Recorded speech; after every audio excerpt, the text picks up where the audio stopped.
Hello everybody, my name is Paul Buitink. Welcome by this special English edition of our weekly Bitcoin show. With me is economist Tuur Demeester, co-founder of Blocktrail.com Jop Hartog, and last but not least Frank Schuil, CEO of Safello.com. People that are watching live, please feel free to ask as many questions as possible using the Q&A tool. Hi Tuur, the price has been quite a roller coaster ride again this week. What is your analysis? Yeah, let's have a look. I'm loading my screen share right now.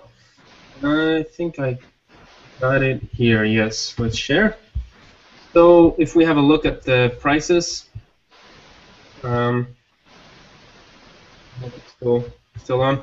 All right. So the past week has been quite interesting. We saw a significant drop in the Bitcoin price, and then an interesting recovery. If you look at the past 7 days, the Bitcoin price is actually relatively stable. But if we zoom in, for example, here with Bitstamp, we can see that there's a problem with this screen here. All right, I don't know if you can see it clearly. Yes. All right. So you can see that the price dropped all the way down to 440, and we recently recovered the past 3 days to 526. And the question is now, is this the recovery? Are we going to go back up to 600, 700 maybe? Well, I'm on the fence about that. I think we need to rise above 550 before going higher. I think it's important to wait for that. This might just be a bounce and then leading us back a bit lower after that. I do think there is strong support around the 400, 440 levels for Bitcoin. So that's definitely something to watch. Looking at the altcoins, we really had a shakeup of the altcoin landscape. Litecoin is still in second position. Went all the way down to, I think, a market cap of 115 million. Now it's back up to 183. Ripple is in third place. Next, lost one spot and lost it to BitShares, which had an enormous rally over the past few days. For the day, we're up 49%. And then the question is, of course, if this is sustainable. We're probably going to have a correction soon. So that's really interesting to watch. The current correction, I posted last month that it was possible that we were gonna see another slam event because the volumes were really low. Not many people were buying, not many people were selling. And I had this feeling that there was not a lot of conviction in the buys and the people buying. I think the people that were waiting to buy more for long-term positions, I think they're getting the prices that they were looking for right now. Like they would like to buy it for 50, 500. And so this correction, I think, was very welcome. And it's possible that this is going to suffice for the next big rally to begin. It might also mean that we need a couple more weeks or months. But I do think this doesn't change the technical picture. We definitely haven't breached the 400 levels, so that's good. Quickly looking at the altcoins, expressed in Bitcoin. So Litecoin dropped very significantly from 0.012 all the way down to 0.008, so minus 50%, but recovered significantly after that. This is Darkcoin, also a crash of, I think, 60%, and then recovery, which is not yet very convincing. Next is still very weak. We've got to see what happens there. This is next over the past few days. And this is Dogecoin. That's one of the weakest. It's declined and then barely recovered. So those are my observations of the past few days. This is BitShares. Just you can see here what an incredible rally we've seen, and now it's the number 4 most valuable altcoin with $40 million market cap. Do you guys own any BitShares? Yeah, I do. I actually don't. I own some Ethers and Stellars, but BitShares now. Right. Tuur, we got a few questions from the audience. Tim Pastor is asking, do you think we're seeing a bear trap here with regards to the Bitcoin price? Well, we have to I think you want to be pragmatic about this. It's really difficult to predict in a matter of days what's going to happen. You want to look at these resistance levels, look at the 550 level. Are we going to break through that? If so, the chance is very low that it's a bear trap. Then it's an actual quick recovery. If we're having difficulty breaking through the 550, then yeah, then it might be a bear trap and we can go lower again. It might just be a short-term bounce, and that means, yeah, we could see weeks and months of more weakness. I don't think so. I think the fundamental picture is very strong, so I think we're going to see a fairly quick recovery. Right, yeah, to me it looked more like a flash crash than anything else. We have another question from Jamie Nelson. He asks, thoughts on margin calls causing price dips? Yeah, I mean, that's definitely contributed to it. If you look at where the price decline started, it was on, I think it was BTCE again. We saw that as well happen in February of this year. A very, very deep crash on BTCE, and that pulled down all the other exchanges. And it was the result of a lot of people buying, going long on Bitcoin with leverage. So basically borrowing money to buy more Bitcoins in the hopes of getting a larger gain. And then when the price goes against them, the exchange does a margin call, so it forces them to liquidate their positions, and that drives the price down a lot more. And so we actually saw that the crash started on BTCE. It happened 1 full minute before the other exchanges. But really, I don't think it was the big cause. I think it was just more the straw that broke the camel's back. Basically, I think the rest of the markets were weak already. Right. Okay, well, thank you very much, Tuur, and looking forward to your analysis again next week. So let's go to Jop. Jop, congratulations. You went live this week with your website and product, blocktrail.com, which you co-founded, and was across the internet rather than CoinDesk and TechCrunch even, I think. So tell us a bit more about it. TechCrunch covered us, and CoinDesk covered us, and a lot of other media, especially in Russia, covered us later on the day, so that was very nice to see, actually. What you can see of our product if you go to our site, it looks like, and it is also a block explorer, but we are aiming more at different sides of the block explorer technology that's currently on the market. First of all, there are not a lot of block explorers currently. And we actually saw the same day that we launched that Blocker.io was purchased by, I think it was Coinbase. When I read the article, they seem to not be continuing with that product, and at least not publicly. So I think there's still a big market open for analytics companies like ours. And I think it is a good cause that more of these companies have been revealed in the last couple of months. They are going big. There are a lot of these companies right now, but I think everybody is like covering a nice niche of what's able to show about Bitcoin. And yeah, what we're aiming at actually with our product is to attach more data to the blockchain that is already available through calling the internet, like the Reddit integration we have right now, and the Bitcoin Talk, where we pull in information about addresses that are being discussed. So that's Right. that's And a nice. what's your business model? How are you going to make money? Because everything is free for now. Yeah, and that's actually our goal. A lot of these new companies with analytics, you see, are targeting big financial institutions or other niche markets, and our aim is to keep this completely open for everybody. So everything we want to do, we want that to be available for everyone. So that also makes it harder to do a quite good business model on it. But we are working on it right now to see where the money is coming out from. And we got a load of ideas where it can come from, but it would not be the traditional earning models you will see in most of the Bitcoin companies right now, I think.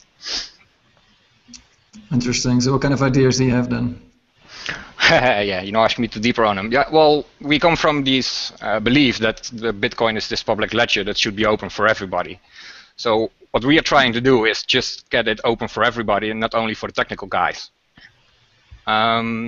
So the data must be available for everybody, but you can make money out of the distributions. Like if somebody wants to have live data about transactions that we could deliver that for a premium service or something. That's what we are thinking out right now. But it is more like, yeah, it needs to be open for everybody for the adoption of Bitcoin, and that's what we're aiming at. And also with that you can make a list and follow transactions, get alarms on your Bitcoin addresses, and yeah. Yeah, we got a question from Tim Pastor again, asking, Jop, will Blocktrail also add other blockchains, and if yes, which ones first?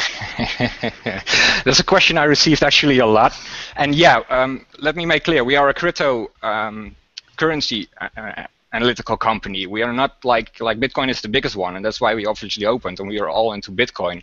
But we'll be also adding other blockchains to this, and I think we're going to develop, and I actually know for sure that we're going to develop some extra features on this first before we will be adding extra chains. But I think you should look at adoption ratio or usage levels in those coins, and that's probably how we're going to add them. But yeah, you don't. Today, the chain got a big investment of $9.5 million, and they were saying they were also looking into Ethereum and Stellar and Ripple. Yeah, and if you think about it, and the amounts that went into those coins and those systems, that seems like a logical one. But also, yeah, the Litecoin seems also pretty logical. But we have to see how the markets are running when we want to add them. Litecoin and Dogecoin are going through some technical changes, especially, or at least Dogecoin is, and maybe it becomes way more interesting than to add that chain first. Yeah. So, but we will look at that moment. But you don't have to expect that if you launch a coin like tomorrow and you contact us now, there is no chance for now that we will add you. It has to be like a coin that is already running for an X period. And of course, Ethereum is also like pretty awesome to add, but the technical layer is still not done. So I think we would not be able to add them yet completely. Right. We have a final question before we move to Frank from XBT Wire. Jop, congrats on the good news for Blocktrail. My question was, what niche areas of blockchain analysis do you find most promising? Which niche areas? I think what I'm also looking at myself most of the times is actually the traffic analysis. So take our Satoshi Dice address on the front page as example. If addresses are publicly available on the internet, then you can actually tell a lot of what people do with their bitcoins. Like if an address is like 75% of the balance of that address is going to a gambling address like Satoshi Dice, that's very interesting information to have, and that's the most interesting part, if you would ask me. Right. Tuur, you had another question for Jop. Yeah, I was wondering, Jop, could you make the case for an individual investor how your service could be useful for or investors or traders who are looking for information? Is there, for example, information about maybe old Bitcoin addresses they can use, like the old coins, quote unquote? What are the early adopters doing with Bitcoin? What are your thoughts in that area? Yeah, that's we launched this like base layer beta right now, and we're building on top of it all those little lists on what to do. Where it especially comes from is actually my question always. We see a lot of volume passing around the Bitcoin network, but is it all like really volume, or is it just me sending my 1 million Bitcoins every day to myself? And that are really interesting questions, and we are seeing if we are trying to see if we can figure out some stuff about the network that's going on. And actually, it's also to show people that Bitcoin standard is not anonymous. Let me stress that again. If you use Bitcoin without knowing how the technique works behind it, it's not anonymous. And our tool makes that visually very clearly. If you So with your tool, over time, I should be able to more or less accurately estimate that, for example, at some point, early adopters are selling coins to CoinDesk or to Bitstamp rather than just reshuffling their own wallets. And I mean, there's no 100% certainty, I'm sure, but I mean, is this reasonable so that it's going to be possible in the future? That's what we're aiming at. Is it reasonable? We don't know yet, because we also do realize that when we launch, people are going to look into the privacy again, into Bitcoin. But everything that is like possible to show, we will show that, and on a level that everybody can see that. So that's why we think this is way important in everything. So we want to do that for investors as well, but we want to be open and publicly available as well, so everybody can see this and know what's going on, as far as we can tell, because it's all probability chances. You know, it's not like exact science on this.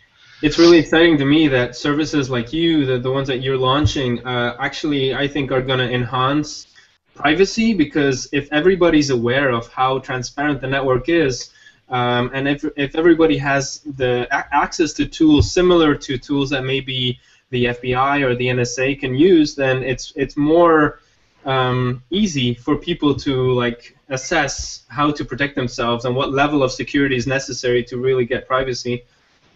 Yeah, that's now you said actually our key target. Everybody needs to have that information that in the old system, in the fiat system, is only available for those big guys. And that's what the goal is. That's really exciting. No one is as transparent as Jop, because Jop just admitted he has 1 million coins, and one of our readers also, one of our viewers also noticed. Jop has 1 million bitcoins, says Ewout de Vrolijke Pinguïn. Elon Musk to Satoshi. Well, let's go on with Frank. Frank, welcome. Thanks. CEO of Safello.com. Yeah. Tell us a bit more about Safello, Frank.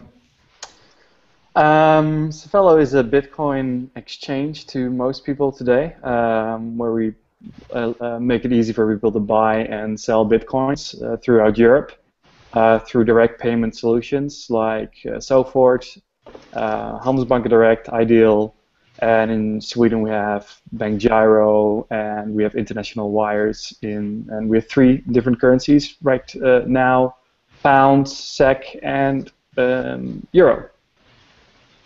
A very short version. Right, and this week you were in the news because you've launched a new product that makes it very easy for charities to raise funds. Right, so in line of how we see Bitcoin grow, it's on the one end conversion, so that's where we started out, set out to do from the beginning, helping people get into Bitcoin and out of Bitcoin quickly and safely. And the second part to that is helping people use and spend Bitcoins. And in order to appeal to a bigger audience, you have to actually show what that looks like. And why not start with something that's already a thing in the Bitcoin community, and obviously everybody can align themselves with, which is charities. So we wanted to make it easy for charities to get a beautiful page where anyone from all over the world can easily donate Bitcoins to the charities. And that's what we launched. So it's safello.com/donate. And we now have 3 charities set up. One is Shivo, which is a charity from Sweden doing child vaccinations. We have Lifebuild from the Netherlands that is building a school in Africa through our website. And then we have Lifeboat Foundation for the hardcore Bitcoiners that is dedicating funds to fix the Bitcoin protocol, which is obviously a big thing that's been discussed in the Bitcoin community as well. Like, how can we actually maintain and support the further development of the Bitcoin protocol? Right, now, congratulations with that effort. So, how it's been picked up?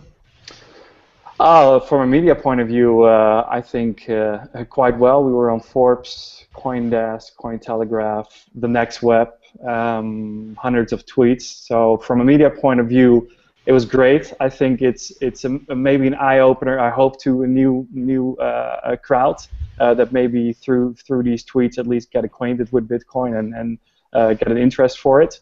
I would say from the hardcore Bitcoin community, if I looked at Reddit, we got pretty much zero love, and I understand that because of course you can do donations already to Bitcoin addresses, but by shaping it up in the pages that we created, we try to appeal to hopefully a different audience. But it was interesting to see the divide in the market that way. But still, we got,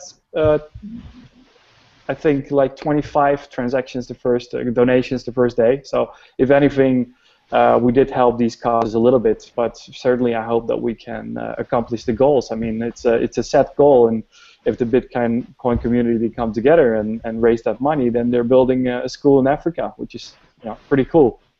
Yeah, almost equally cool as the bobsleigh team to of Jamaica back to the Olympics. Yeah, that's funny. I mean, Lifeboat. I'm actually there in the new money systems board. Oh, as am I. Welcome. Yeah, who's not?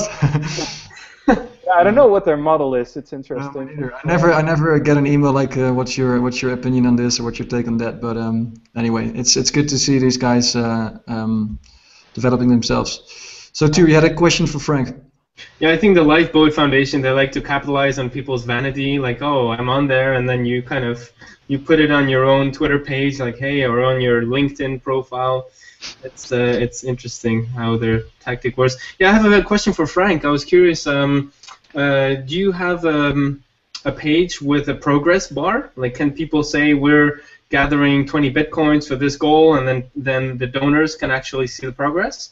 Yeah, so if you go to safello.com/donate, and then, for instance, Shifo, you actually see the goal right there. So you see, if you go visit it right now, you will see that the main page with the information and a video in this case for Lifeboat that I'm looking at, and you see the QR code in the right corner, and then right below that you see the goal of 25 BTC and the progress bar. Because nobody has given enough Bitcoins, you don't actually see the progress because it's so little. But sure enough, if you give more Bitcoins, you will see the progress bar until the goal is completed. Wow, it looks fantastic. Really, this is great, Frank. Thank you. Yeah. Yeah. Hey, Frank, you guys want to be the bank of the future, right? You gave a presentation in Amsterdam in May about your lofty goals of being the bank in the future. Are you guys already applying for a bank license? I believe the bank of the future is solely Bitcoin or cryptocurrency, but I mean, it was an interesting discussion that we had at the National Bitcoin Conference, where I think was challenged by some of the audience members about getting a bank license. No, we're not going for a bank license. I don't think that is in our roadmap anytime soon. If we do it, we probably need to find other ways to do it. I think more that we want to create BTC-based business models. Where we solely, depend on the blockchain technology, possibly crypto agnostic, depending on how it develops. Right now, there's still no contester for Bitcoin, but who knows? So yeah. Yeah, I tried to open an account with you guys earlier today. I already had one in the past, but apparently I never confirmed the account, so it kind of died off, I think. But so I tried to open an account, and I had to fill in a shitload of questions. Like it was kind of it was very demotivating. I had to give information about my name, of course, phone number, address, but also where I pay taxes, whether I'm a politically exposed person, what is that anyway, what my occupation is, my financial situation, the purpose of use, estimated volume, how well I know Bitcoin, where I got the money from, utility bill, address, and it was like I just want to buy 50 euros of Bitcoins, and I felt like a suspect. Welcome to the current regulatory environment, but. I mean, so that happens when you touch fiat, right? When you touch fiat, and you want to be fully compliant as we do, then you have those things. We are reworking the whole verification process to make it a little bit friendlier than the sort of amount of questions that you get fired before you can do anything. But when it comes to cryptocurrencies, our aim is that you do not necessarily have to immediately go through those questions. So it's because you're tied to fiat currency and the existing regulatory environment. Now, that doesn't mean that doesn't come to the cryptocurrency environment, but at least, hopefully, we have some time to bridge the time until the regulators wake up to that. Although, if you look at Coinbase, you already start seeing that they're asking more and more questions, so it sort of slowly feeds into that as well. And then they're talking about cryptocurrency transactions that are taking place there. Where they asked additional questions if you want to send the money out of your wallet, where before obviously you could send them freely without any interrogation, as you call it. Yeah, because I've never dealt with. never in my life I've seen so many questions fired at me straight from the start, with a lot of very, very intimate details that I had to share with you guys. So, I mean, I can. Or how many customers do you guys get that are willing to fill in those forms? Because it sounds, I mean, to me it's ridiculous. About 1/3 of our customer base goes through all the verification. So you have a 66% drop off, which is a lot, and obviously we wanna reduce that to a bare minimum. I mean, if you go to sign up for your trading platforms, like in the Netherlands you have Alex, Bing Bank, and Links, you get similar questions. So it comes from sort of a Forex background where you have to ask these questions, and it does help us sort of put a risk profile on those customers, and also to protect the customers to the extent like, hey, if they're doing, they can't afford and they don't know about Bitcoin, and they're spending a whole lot on Bitcoin, and they're going to lose all their money. Of course, we can see that. So there's some risk profiling there that also the regulators then want. So yeah, we don't necessarily like it, but it's unfortunately dealing with fiat. It's a necessary evil. I was curious, Frank, and I'm sure I'm not the first to ask this, but have you considered a layered approach, like where people, like depending on the amount they want to invest, are being asked for more and more information? And if so, what are the challenges there? It's actually how we started out. We accepted like you could do purchases up to 1,500 SEK without any identification. As we went along, it became clear that it's not the right way forward. At the end of the day, the people that we want to attract to our platform are not the people that maybe care mostly about the anonymity part.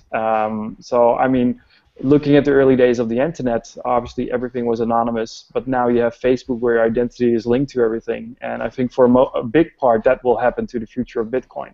It doesn't necessarily mean that it will happen to everything on Bitcoin or that it needs to be omnipresent, but as you say, you need to protect your own privacy, and I think a thing like Blocktrail makes it hopefully transparent, like to what extent you're sharing data and what measures you have to take as your own person to protect that privacy. And of course, we from a platform point of view will protect. And when we have the wallet, we will have a private and a public wallet where those transactions will not be displayed. But for the other hand, we are thinking more in the lines of what OneName.io is doing and connecting it, so you can have you can ultimately do the same context-related things that Blocktrail are trying to do. Where you can create more value by having this context awareness of what is taking place on the blockchain. So I think that's the future, and I mean obviously the hardcore Bitcoiners don't like it. I think ultimately the regulatory environment will also move that way. There will be a couple of years, and hopefully we will win a fight where it doesn't become overly regulated. The bit license is a good sign of that, but yeah, I think that's where we're heading. So, do I understand it clear? And you moved away from the layered approach. That I'm, for example, thinking about Kraken. That was the process that I went through. Are other exchanges also coming back from this approach? Because I mean, I've opened my accounts in the past, so I don't know whether the policy has changed for these other exchanges.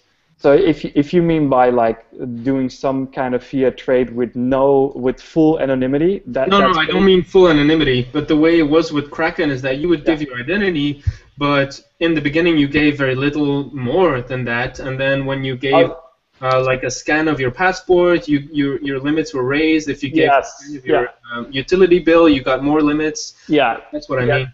No, so we do have that, right? So we have a baseline verification level. And then as we also build up sort of a trust history also about the profile, we can increase those limits. And if you provide more material, there is a higher. And then we've broken in the new verification. We have broken the parts, the different parts for buying, selling, and then in when we launched the wallet into different parts. So you don't have to fully verify for everything. But Frank, if I just want to buy some bitcoins and I want to use euro, then I have to fill in all the questions because I've tried to skip a few, but I have to do everything, including ID and address, which is very difficult for me because I move around a lot. So, but it doesn't seem to be like a small bracket for just light purchases of a few bucks. You want everything, even for the smaller purchases. That's how it seems to me, at least. Well, I mean, we definitely want to. It won't be that to that extent. What you're describing won't be for the next verification version. But what we would like to do is more automation on the verification for the smaller purchases, where you can get a baseline access level, which we're already doing. I mean, we've integrated Umio for that exact reason. So you can sign up with Umio and then you have some verification. On the extended KYC, I'm not sure. When I talk to our compliance officer, she's giving me a hard time about it. So, but I'll take that conversation again. All right. Yeah, and also at the conference in Amsterdam, you said that you would be in favor of central banks guaranteeing the good exchanges. So whenever an exchange is trustworthy, then central banks should guarantee those exchanges. Are you still? I thought it was a great statement to make with the central bank. Did they bite or? No, Tuur, I was there. I don't think they bite at all. No, I think I probably pissed some people off. But I don't know. I mean, I don't know how they. Yeah, it would be great, but I don't think it will happen anytime soon or in my lifetime. And by that time, the central banks might no longer exist when they want to do it. I think that's a better solution, to be honest. But there's a question from Richard Meyer asking, so which KYC regulations are you following, the Swedish, USA, or EU? I suppose that's Swedish then, or? Yeah, Swedish. We are regulated by Finansinspektionen. Yeah, and then one more question. I think she already at 35 minutes, but Tim Pastor again, always very busy in the chat room. Frank, if you tie your platform to cryptocurrency solely, what would you then have to do to make sure you meet up to existing regulations in the Netherlands? Sorry, one more time? So if you would tie your platform to cryptocurrencies only, what would you then have to do to make sure you meet with the existing regulations in Holland, for example? Well, right now there is no regulation, right? So you can do whatever, pretty much, until there is a European directive. So you have a certain timeline until there is a European directive to do whatever, and there hopefully will then be warned from the European Union for people as an advance warning to shape up, or an announcement when, for instance, like the bit license in New York is coming, and then you would need to shape up. So for solely, I mean, there are quite a few advantages to going solely crypto. However, if you look at the adoption from my point of view, a big part of the growth of Bitcoin through the bubbles that might still happen in the coming time, and through the big group that is looking at it from a trading perspective, will happen in the conversion from fiat to crypto. But if you go all crypto, I think it's too early with a population of, like in Sweden, I think it's like 0.5% that is adopting Bitcoin. It's still too early from my point of view to go only crypto. But yeah, the future will hopefully be only crypto because everybody's using Bitcoin, or whoever is the winner, then there's no need to convert back. But by that time, there will be regulation in place. Yeah, Amagi Metals is guessing for that, right? They only they will not accept dollars anymore at the end of 2016, they say. Yeah. Who will not accept dollars anymore? Amagi Metals. Okay. Yeah. By the end of 2016. Fair enough. Yeah. Why not? That's a nice statement to make. Great. Okay. Thanks, Jop. Tuur, any remaining questions for Frank? I just wanted to say that the people that are giving the exchanges a hard time, I get a bit frustrated sometimes that they don't talk about why these exchanges have all these barriers to entry, it's because of the government, right? I mean, if it wasn't for the government, then the market would decide how much information was necessary for people to give to exchanges, and we would have a lot more variation and choice. But I mean, these companies don't want to be blocked or put out of business by the government, so that's why they comply. I mean, we should be talking about governments rather than about these quote-unquote nasty exchanges that want all this information from us. Yeah, I can only concur to that. I mean, to give you a little background about how we work at the team, so we have our designer, Tristan, who pushes, of course, for as little regulation as possible and try to simplify. And then we have our great compliance officer, Sarah. Then, of course, it comes from the legal point of view and says, well, we need this, this, and this, and this to comply. Otherwise, you know, we can have a knock on the door of the financial regulator, and that's how it is. So it's unfortunately like that if you want to touch fiat. Yeah, when I worked as in the marketing for Gold Money, I had exactly the same problem. I wanted everything to be as slick and simple as possible with the KISS principles, but then we have the compliance guys that constantly said, well, you have to ask for this, ask for that, and can't we just ask later, maybe just like in a few months or so? Yeah, exactly. It's just very difficult. But I mean, at some point, I guess you have to draw the line, right?